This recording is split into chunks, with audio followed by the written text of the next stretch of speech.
Story 1. When an employee quits or is fired and the company does not hire a replacement, their temporary workload is often added to yours. At first, this may not seem like a red flag, but over time the extra tasks become your permanent workload without any increase in pay or benefits. The longer the position remains unfilled, the clearer the warning becomes. Story 2. This is a good question. Here are some thoughts. For context, I have started several companies, hired many people, and spent a lot of time thinking about how to develop positive cultures. If the chief executive officer drives a conspicuously expensive car, I can elaborate why this can be a warning sign. If it is a private or family company, do a Google search for the company name plus defendant and the company name plus plaintiff. If the company has been sued frequently or is in the habit of suing others, that can be a red flag, although there are legitimate reasons for lawsuits. If, when you are asked to come in for an interview, you are not treated with respect for your time, for example, long waits because someone is in a very important meeting, that is telling. Similarly, you should be offered water or coffee if you are there for several interviews. I once interviewed for 7 straight hours with no break, no food, not even a glass of water. Fortunately, I was not offered the job. It was at Michael Milken's firm before he went to prison. If the company regularly brings alcohol into the office for end-of-week sessions, they can be fun, but this is a bad idea for many reasons and is worth serious caution if leadership does not recognize that. When you visit, notice whether people smile and acknowledge you or ignore you. It is a small thing but very telling. Also notice whether people look healthy and energized or gray-faced and tired. Any bait-and-switch deviations from representations made during recruiting versus actual terms and conditions. For jobs in manufacturing or distribution, notice whether the facility is messy or tidy. Messy, cluttered facilities indicate poor management and can be dangerous. Any nonsense about, oh, people like to work late, used as pressure to get you to put in extra hours. Pay attention to your gut. If something feels off, it probably is. I am sharing my perspective. Below are brief answers to 2 follow-up topics. Cars and alcohol. Regarding cars, there are exceptions, but in my experience, leaders who focus on external indicators of personal success will often orient decisions toward their own benefit rather than the benefit of the company and employees. In more extreme cases, these leaders can display narcissistic behaviors, setting direct reports against each other, discouraging collaboration, and creating a miserable workplace. I am referring to conspicuously expensive cars, for example, a Bentley or Ferrari, not a nice Mercedes. Regarding alcohol, company-sponsored regular drinking events start small and can seem useful for socializing, but they create problems as the company grows. In a group of people, you will have some with alcohol management issues. A regular event that involves drinking forces them to choose between not participating and missing out on networking, or being in an environment where everyone is drinking. For those who have not recognized a problem, you are effectively enabling heavy drinking before people go home. I have seen people drink several beers in a short time and then drive home. It is not your responsibility to police employees, but enabling that behavior is a poor choice. If a company regularly provides alcohol and an employee who often drinks heavily then kills someone while driving, the company and its owners can be legally and financially exposed. The family of the victim will hire a plaintiff's lawyer on contingency and can pursue substantial damages, easily $20 million or more per person. Story 3. Having to take an online intelligence quotient test before even being considered for an interview. When I moved to Australia, I was looking for work as a language teacher. I went on Monster.com and found an advertisement saying they were looking for teachers for gifted children, but that applicants had to take an online intelligence quotient test to apply. The required score was above 125 to be considered for an interview. I took the test, sent my curriculum vitae and cover letter, and waited. An hour later, I received an email asking me to meet at a special cafe in downtown Melbourne the following day. I noticed the building was a Freemason building and that a special pass was required to enter. A slightly older woman waited for me, wearing a tacky floral shirt and a white fisherman's hat. She apologized for wearing the hat, explaining it was lined with aluminum to protect her from mobile phone radiation. I thought nothing of it and ordered a coffee. Right away, she told me she had an intelligence quotient of 160 and the rarest blood type, similar to that of Tutankhamun. She talked about this at length, then explained the job. She said that at first I would not be teaching but administering tests in schools around Queensland to recruit children for special camps, where I would later teach. The whole thing raised red flags, but I listened politely and received her business card when she offered a proposal on the spot. The card said, "The Wise Ones." After looking it up, I discovered it was a cult similar to Universal Medicine. Story 4. To me, it was a promise that they would start me low and give me a lot of money later, but they never do. Story 5. They tried to sell you their service during your interview. It was really bad. Story 6. Anything the manager says in the interview that does not line up with the job description is a red flag. Yes, we posted it as a manager-level position, but this is actually a coordinator role. Yes, the description says travel is 25%, but it might be closer to 50%.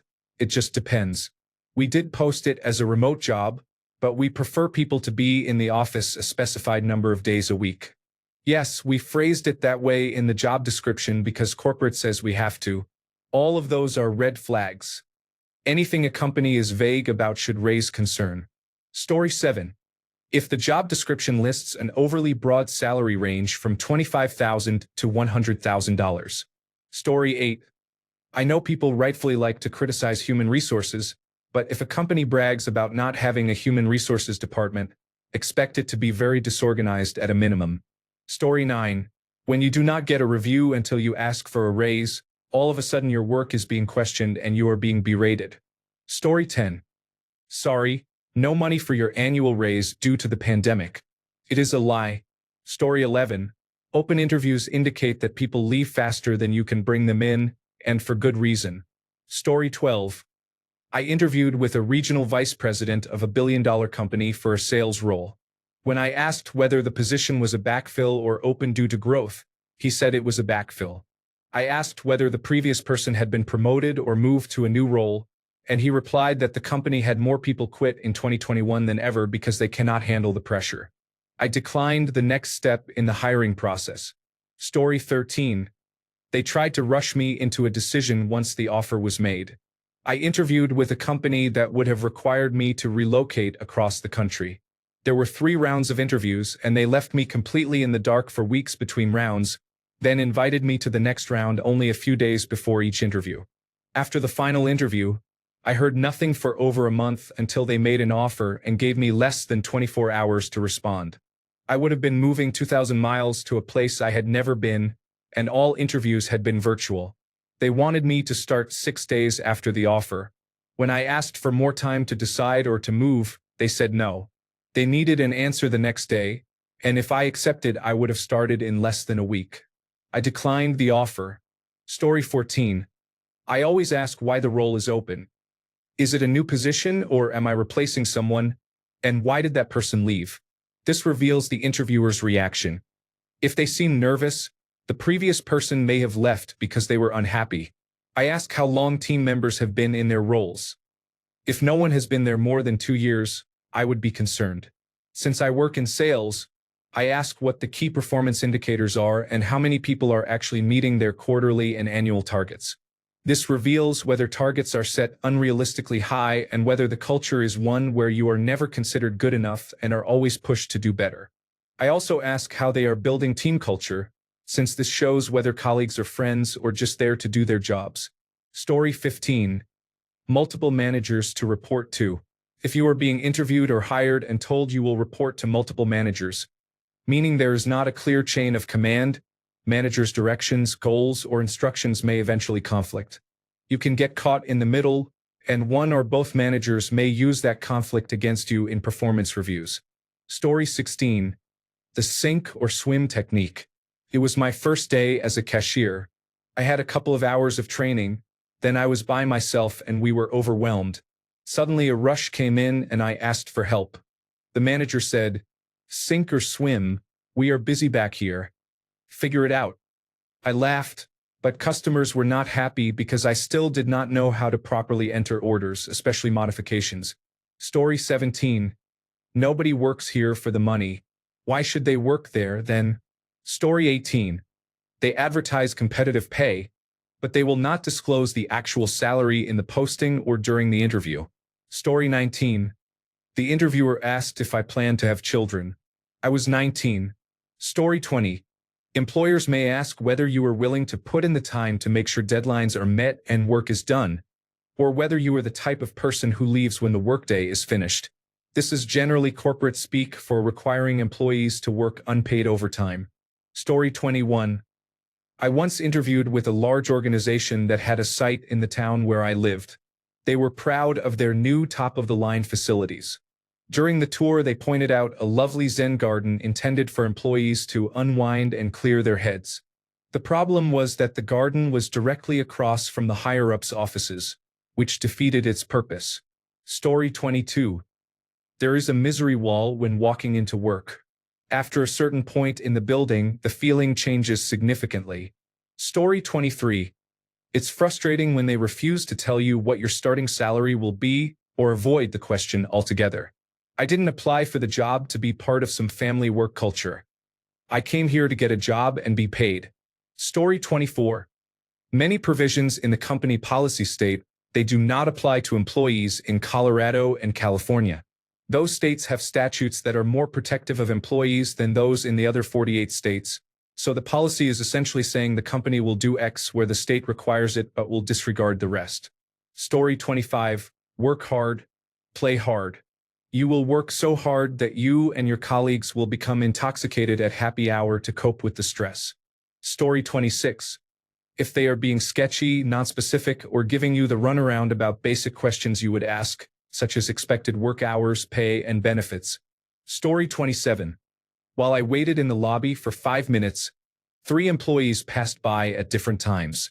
The first looked at me and laughed. The second warned me to leave while I could. The third made the sign of the cross. During the interview, the hiring manager showed me the Zen room, a quiet space you could use for 10 minutes if you asked permission when you felt too stressed. They offered me the job, but I declined. Story 28. At my job interview, I was asked how I deal with drama in the workplace. Looking back, I was foolish to accept that job. Story 29. They claim that overtime is not mandatory and workers stay longer by choice. Story 30. If you take a tour and everything looks old but they say they are in the process of updating, they are not updating anything. You will be working with broken, outdated equipment, and 9 times out of 10 you will get in trouble when it breaks. Story 31. If an employer asks or tries to make you sign anything prohibiting discussion of your wages with other employees, that is illegal and indicates people are not being fairly compensated for their work. I have walked out of jobs over this. Story 32. It is hard to find good workers these days. I do not pay enough. Story 33. Any job ad that does not mention the name of the company should raise suspicions, even more so if it involves sales. I fell for that trick once. I turned up to the interview and the job was selling Kirby vacuum cleaners door to door. Story 34. I had an interview. They offered $20 to $23 starting. Being new in the field, when they asked my salary expectations, I said, well, you are offering $20 to $23 starting, and since I am new in the field, I think $20 would be reasonable. Their response was, oh, well, that is kind of a red flag for us. Usually when someone starts with us, they will say, I will take $17 until I can prove to you that I am worth $20. So you can see why we are hesitant. I replied, then why would you offer $20 at your low end? I did not get a call back.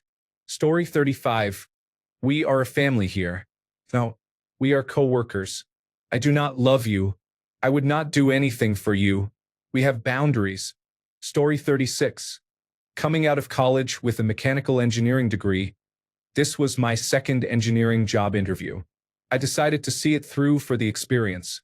They had contacted me about an entry-level design engineering position. They made me wait 15 minutes in an unheated breezeway in the middle of winter. A receptionist came out 5 minutes into my wait and asked whether I would need to give 2 weeks' notice at my current job or could start this week. I gave a non-answer. She then said the interviewer was not ready and I had to continue waiting.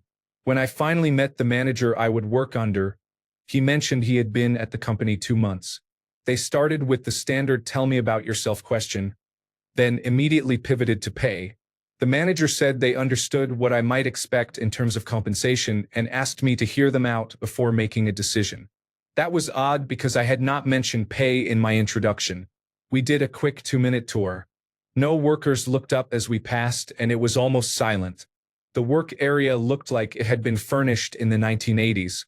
The manager casually said that when you first pull into the office, you should leave your cell phone in your car because having it go off at your desk was grounds for termination. If something is that important, give your family the receptionist's number and they can forward a call to you if you are not busy. He then said the owner wanted to meet me.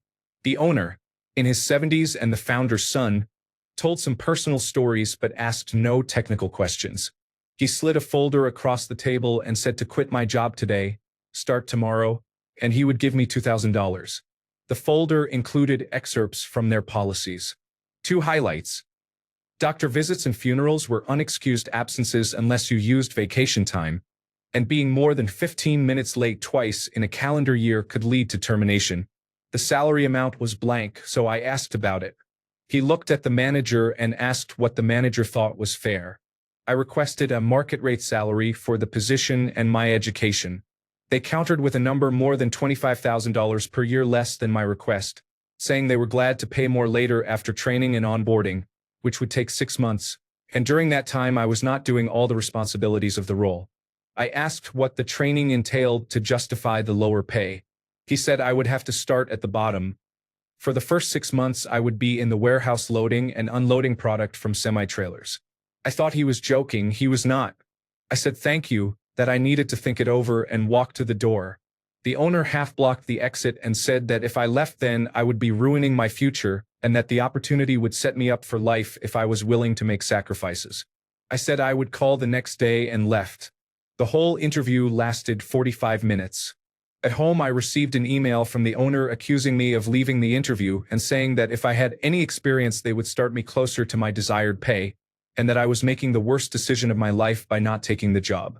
About an hour later, the manager called and offered an additional $500 if I came in the next day. I hung up. This place was trying to hire a recent engineering graduate for a warehouse job presented as a training program to become an engineer, at nearly half the market rate for an entry-level engineer, with rules that could lead to firing for having a cell phone in the building and requiring vacation time for funerals. So what is a red flag you might not realize? Literally everything I just described. I found some of the rules in their policy sheet. Number 4 appears to be illegal. Story 37. The job title says they're looking to hire rock stars.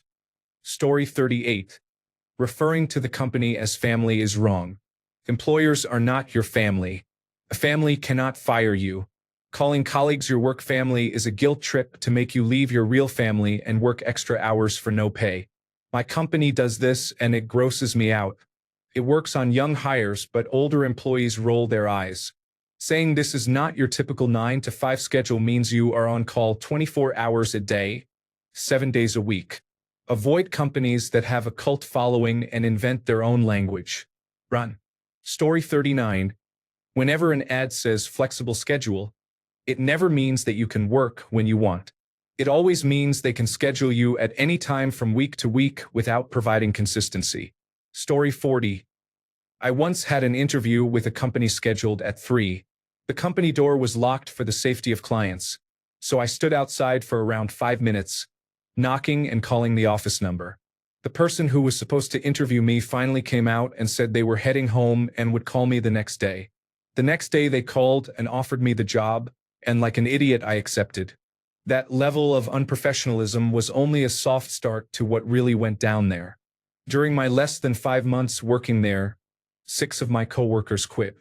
When I finally quit and had to sign paperwork, my manager told me their office hours were from 8 to 6 that day. I came to the office at 4, knowing it should not be a busy time. They were already gone for the day. So essentially, management did not keep to their schedule, and they were always hiring due to their high turnover rate.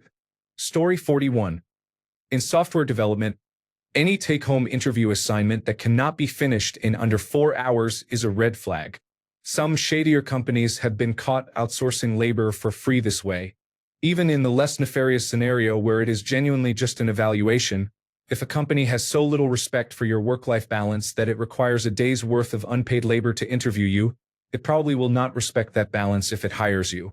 Too much emphasis on how great the office amenities are often means they expect you not to leave the office. Usually the sweet spot is a decent snack selection and perhaps a gym if the office is in a shared building. One foosball table is not necessarily a red flag, but odds are nobody uses it. Story 42. They get visibly and vocally upset when you tell them you have no social media. The follow-up question, everyone does, you have to, made me walk out. A company that wants access to my personal, family-only social media platforms is not one I want to work for. I separate my personal and professional life. They have no business knowing about me, my family, or what is happening there. They do not need access to your Facebook. If they obtain it through another employee or other means, I would sue them for violating my right to privacy. Story 43. The quality of the toilet paper in the bathroom is poor. Any cost savings from one-ply paper are minimal, and it suggests they do not care about you. Story 44. Family-owned businesses where several family members work. You will never be well paid or promoted. There will be a few siblings who do little work but are well paid. They are content to keep turning people over indefinitely while dangling a carrot. Story 45. The phrase "we work hard and play harder" usually means we are nosy about your personal life.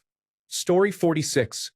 I once had a job that required a working interview as the final step in the hiring process.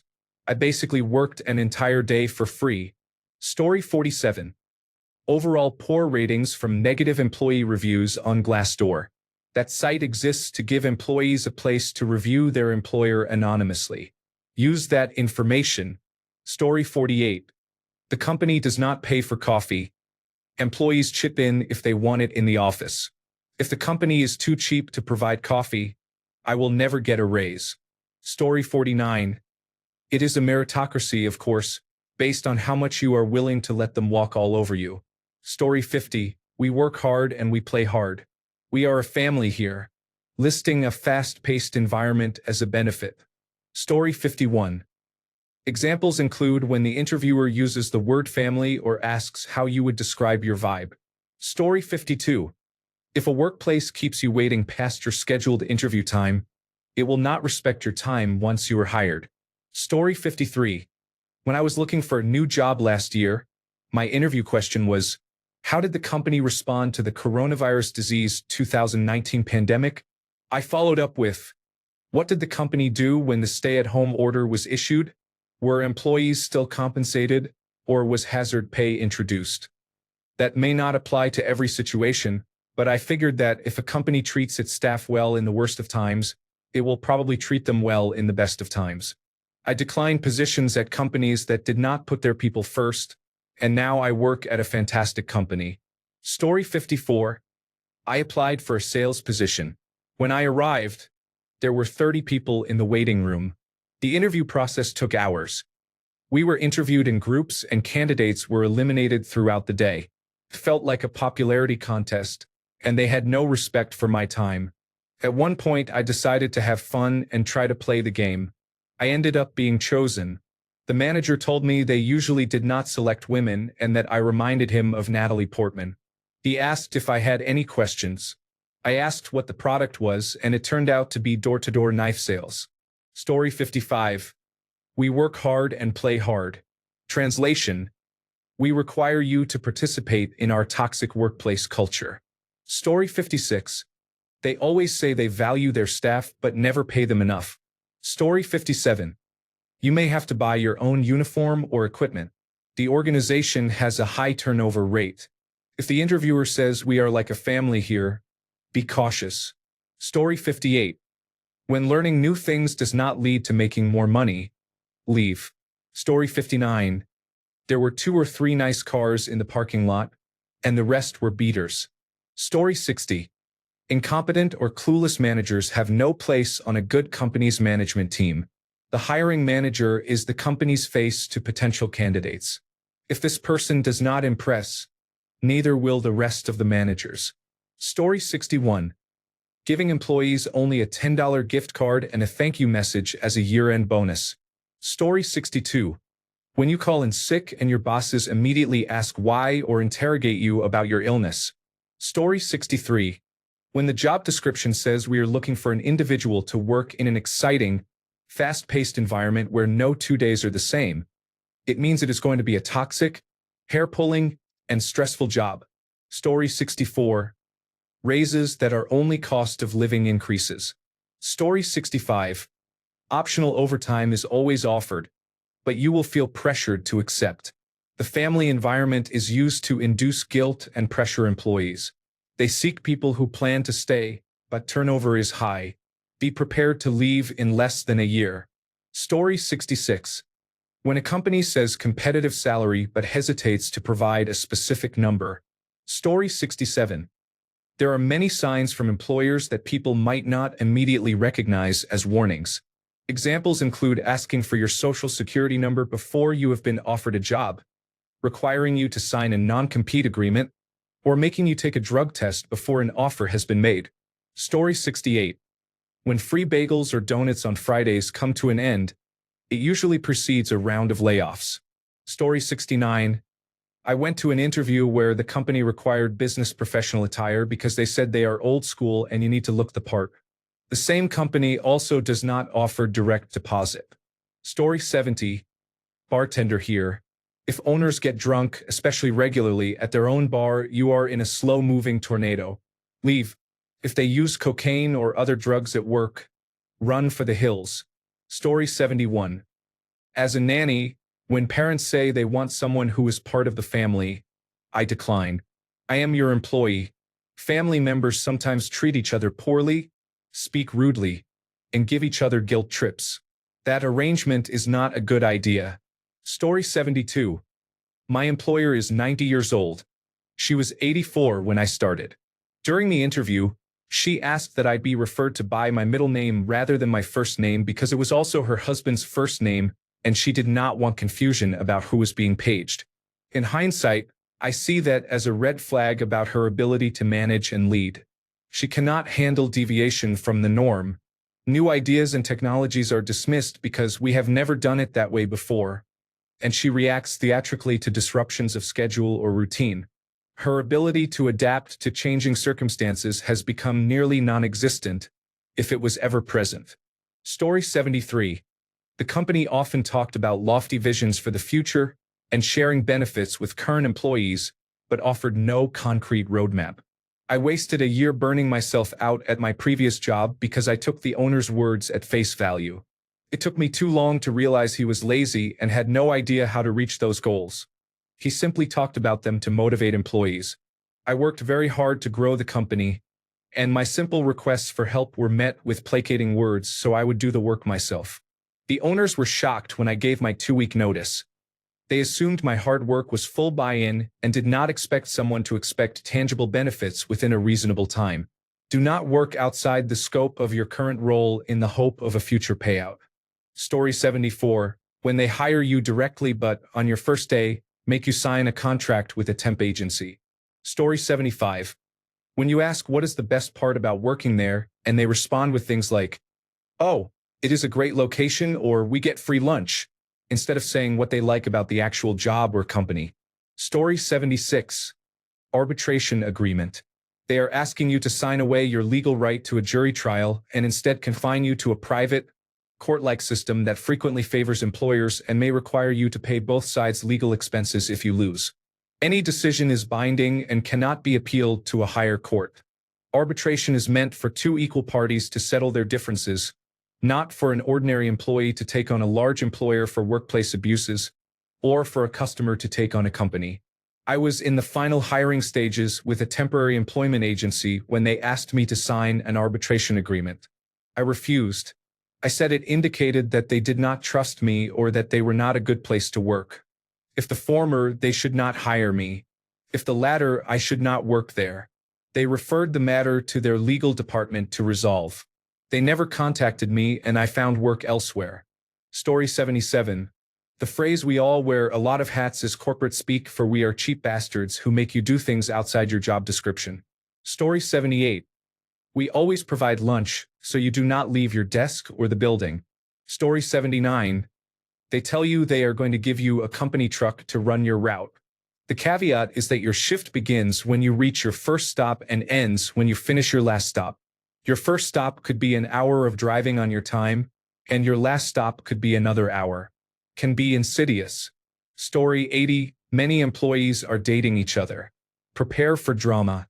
All employees resemble a specific type, and you do not. In the best case, enjoy working somewhere where you will always be an outsider. In the worst case, the boss may face a sexual harassment allegation. Story 81. If you walk through the office and there are no personal items on desks, such as family photos, vacation pictures, daily dog calendars, or mugs with sassy sayings, and people do not look happy or greet the boss, they either have not settled in or are ready to leave at a moment's notice. Story 82. If the job description includes the phrase "and all other duties as assigned," it means you will be taken advantage of in terms of workload and they will burn you out within a year. Story 83. We are a good Christian company. I have never been more mistreated by an employer than those that claim to be religious-based companies. Story 84.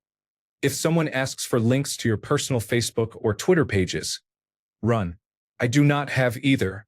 Thanks a bunch for sticking around till the end of the video. Remember to subscribe, and until next time, stay awesome and goodbye.